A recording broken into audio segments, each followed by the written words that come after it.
Bienvenidos al curso de formación y orientación laboral. Esta es la segunda parte y la primera en el apartado de notas por si queréis consultar la formación desde el principio. En esta segunda parte vamos a ver el derecho laboral. ¿Por qué nace el derecho laboral? ¿Qué función tiene? Surgió en una realidad social que era la creciente desigualdad entre los trabajadores y los propietarios de los medios de producción. Para poner un ejemplo, los ricos se identificaban claramente por la ropa que llevaban en verso al proletariado, y este último, el proletariado, estaba sometido a los ricos. Había trabajo infantil y no había prevención de riesgos laborales. Con la conciencia obrera nacen los sindicatos, que actualmente utilizamos para defender los derechos del trabajador. Entonces se hicieron para luchar contra la desigualdad tan exagerada que había en esos momentos. Entonces es algo por lo que nosotros ahora mismo no estamos luchando y deberíamos movilizar un poquito más. Y en algunos países de Oriente no tienen todavía ningún sindicato, básicamente los que producen tan barato, para que nos hagamos una idea. En el derecho laboral existen dos tipos, sería el individual o el colectivo. El de individual sería la relación del empresario con el trabajador y el colectivo serían los sindicatos y patronales. ¿Cuándo existe una relación laboral? Es decir, cuando realmente se está dando una situación de un contrato, una relación laboral. Decimos que existe una relación laboral y por tanto la regula el derecho del trabajo, si no, no la regularía el derecho del trabajo, entre otras normas del Estatuto de Trabajadores, que también las regula el derecho del trabajo. Siempre se dará una relación laboral en estas condiciones. Se tiene que derivar de un trabajo que sea personal. Con mi contrato solamente trabajo yo, o sea, es decir, solo lo puedo hacer yo. Se utilizan los propios recursos personales para realizar el trabajo. Son habilidades propias de una persona. No podemos contratar a un animal, por ejemplo, a un perro en una competición, ¿no? Quien tiene el contrato es su amo y entonces muchas veces se hace contrato mercantil. También tiene que tener la condición de ser libre. Tiene que ser totalmente voluntario. ¿Existe algún trabajo que no sea libre y por eso no haya contratación? Pues sí, por ejemplo, la prostitución y no hay un contrato laboral. Otro ejemplo, los hombres que tenían que hacer la mili. También era otro ejemplo. Que esto Aznar en 1999 lo abolió. Otro ejemplo es ser presidente de una mesa electoral, a lo que no te puedes negar, a no ser que se justifique por motivos de salud. Y es de obligado cumplimiento el presentarte. Y es eso, y es por ese motivo que se celebra en domingo. Y el último ejemplo, participar en un jurado popular o también ser testigo. Esto, o sea, puedes negarte a lo que es declarar, pero tienes que presentarte, ¿no? Todo esto son obligaciones que hacen que, como es una obligación, no es libre, no haya una relación laboral. También tiene que ser dependiente bajo las normas de alguien. Tú vas a cumplir las órdenes que te dice tu jefe.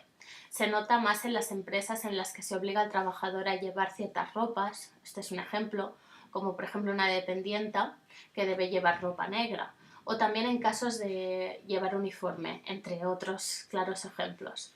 Y también tiene que cumplir la condición de ser por cuenta ajena. Cobras por un servicio determinado dentro de un horario pactado. Tu sueldo base no varía en función de los beneficios o pérdidas de la empresa.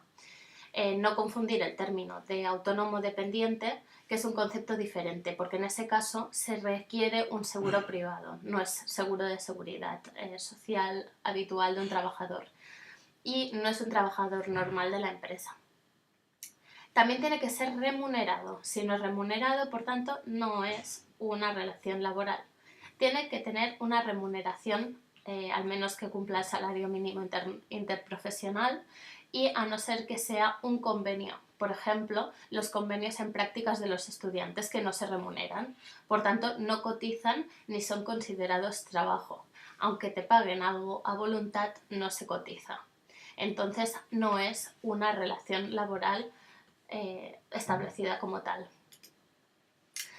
¿Qué jerarquía sigue el derecho laboral? Primero, de la Unión Europea la Constitución Europea, la normativa internacional, las leyes, los reglamentos, al final ya llegamos a los convenios colectivos y luego ya se establece el contrato de trabajo.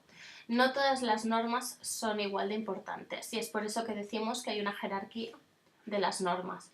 Según el principio de jerarquía, ninguna norma de rango inferior puede contradecir lo establecido en una norma de rango superior. Por tanto, el contrato de trabajo a priori no podría contradecir los convenios colectivos, así hacia arriba, ¿no? Los convenios colectivos no podrían contradecir los reglamentos no podrían contradecir las leyes. Pero si está por debajo, es decir, si una norma se establece desde abajo pero no está aprobada desde arriba, se deroga. Por ejemplo, el protocolo de Kioto, demostrar que no va en contra de la Constitución Europea. Ahora bien, aquí hay una excepción. En temas de contratos de trabajo, las ventajas de contradecir las normas en derecho laboral es que en derecho del trabajo existen excepciones, ya que hay una serie de principios cuya finalidad es proteger al trabajador. El objetivo es este, proteger al trabajador, los cuales permiten alterar el principio de la jerarquía. Por tanto, una norma inferior puede contradecir una norma superior. Y es decir, las normas inferiores no pueden contradecir las superiores en un contexto normal, excepto si se mejora en algo, sobre las condiciones del trabajador. Por ejemplo, no se puede discriminar al trabajador por su edad. Recordemos que todos los derechos básicos firmados que estén por debajo de los derechos básicos no tienen ningún tipo de validez. Es decir, si te hacen un contrato laboral con unas condiciones que no cumplen los derechos básicos, entonces no existe ningún tipo de validez. Se puede denunciar y tendrá validez lo que diga el trabajador. Por ejemplo, que un trabajador renuncie a sus vacaciones es fraude de ley. Al trabajador se le pone una multa por dinero cobrado en negro y al empresario tiene que pagar una sanción por no respetar los derechos básicos del trabajador. Mejorar sí, en cambio empeorar no. Una ley se puede contradecir solo si representa una mejora de las condiciones del trabajador. Es algo que en tiempos de crisis la gente olvida y se aceptan cosas por debajo de los derechos básicos e incluso se aceptan horas extras sin cobrar. Recordemos que las horas extras se pagan, si no, se recuperan antes de 4 meses. Esto lo veremos en el apartado de horas extras del que hablaremos más adelante. ¿Cuáles son los principios del derecho del trabajo? Pues la norma más favorable, en caso de duda, aplicar una norma u otra, se aplicará la que favorezca al trabajador aunque sea de rango inferior. La condición más beneficiosa. Las condiciones más beneficiosas que tenga un trabajador reconocidos en su contrato de trabajo se mantendrán aunque surja una ley posterior que las modifique o suprima. Aquí estamos aplicando las excepciones del derecho laboral. Por ejemplo, el plus de antigüedad. Muchos trabajadores han cedido en su contrato a perder en este plus, pero los anteriores trabajadores que sí que lo especificaban en su contrato lo siguen manteniendo. Indubio pro operario. Esto significa, en caso de duda, la interpretación de una norma se interpretará de manera que favorezca más al trabajador. Es decir, si hay una cosa, un punto del contrato que no está muy claro, favorecerá siempre al trabajador. ¿Para qué? Pues para su protección. Lo que especificamos aquí es indubio pro operario significa, en caso de duda, a favor del trabajador. Se establece este principio del derecho con la intención de abrigar y amparar a la persona que trabaja para otras.